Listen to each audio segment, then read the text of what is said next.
There has been an incredible response to the GMTK Game Jam for 2020.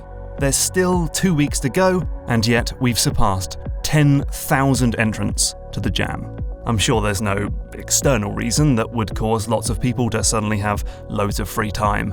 It's probably just the sheer magnetic strength of my personality. Let's go with that. So, with a fortnight left until the Jam begins, I wanted to make a video to walk you through the process of being a Game Jam jammer. You ready? Let's go. The first thing to decide is whether you're going to enter on your own or find a team of like-minded individuals. Either is allowed, and there's no limit on the number of people who can be on your team.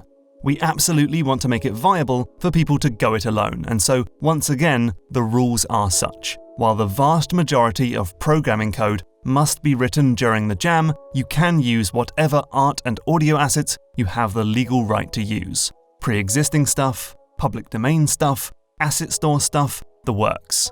We don't want to disregard artists and musicians though. So, when you submit the game, you will be asked whether you created the art during the Jam and whether you created the audio during the Jam, and this information will be shown on your submission page. Plus, there will be a judging criteria for presentation, and so there will be a final results page for the games that look and sound the best. If you do want to form a team but don't know anyone who can help, the GMTK Discord is now open to the public for the length of the Jam. Link is in the description. Your next decision is to choose what to make the game in.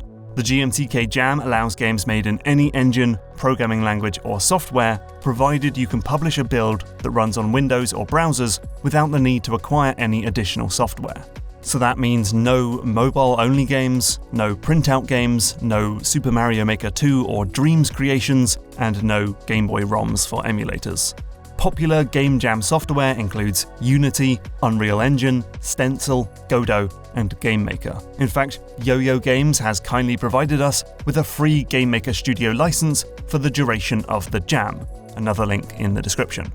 You should be pretty familiar with your software before the Jam starts. A Game Jam is typically a chance to test what you've learned about game development, not to learn how to make games.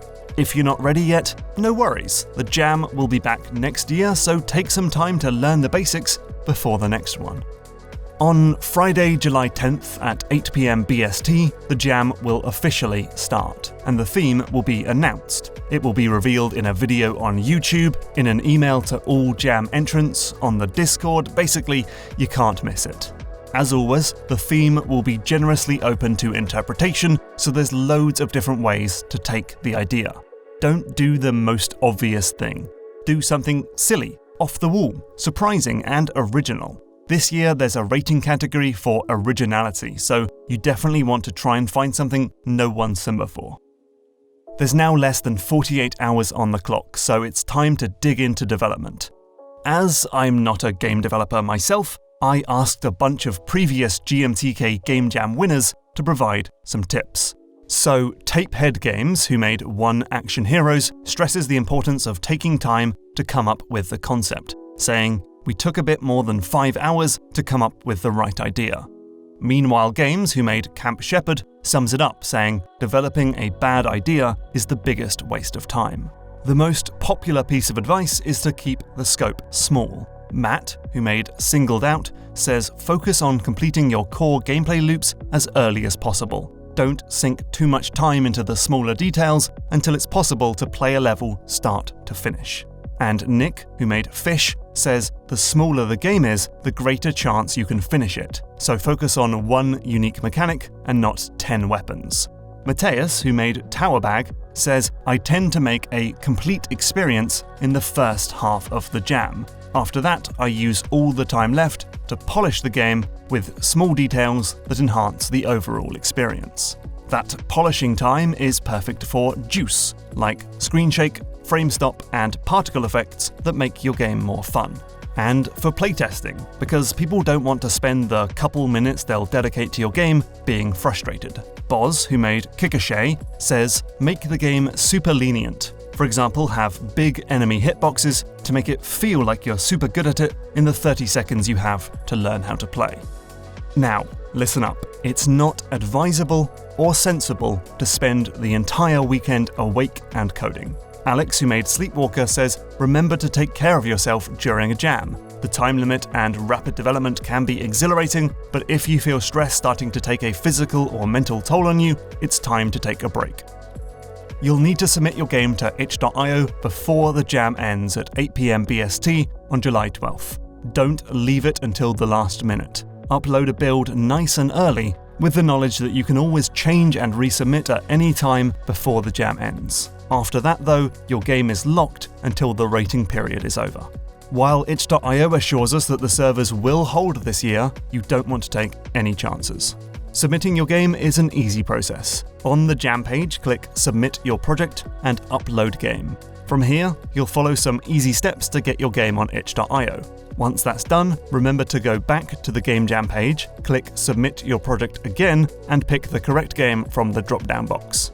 If you want to be sure that your game has been submitted, please go to the main itch.io page for your game, and you should see a banner in the top right that says Submission to GMTK Game Jam 2020. If you have any problems with submission, come to the GMTK Discord and you'll get the technical help you need. Once the jam closes, the games will be open for ratings. Games will be judged on 3 criteria: fun, originality, and presentation, plus a final overall rating.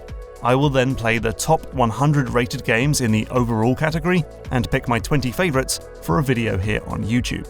Once again, the games will be judged by the public, but we're taking extra steps this year to avoid cheaters. One of which is that the results won't be shown until my top 20 picks are announced. This gives us time to root out any cheaters, and will mean that my picks are given top billing, with the public choices demoted to tabs on the results page. Winning isn't everything, of course, but there may be some special prizes for the winners this year, so, winning is still awesome. And so there we have it. If you have any further questions, please leave them in the comments below, or ask them on the Discord. If not, I'll chat to you when the jam begins. Bye!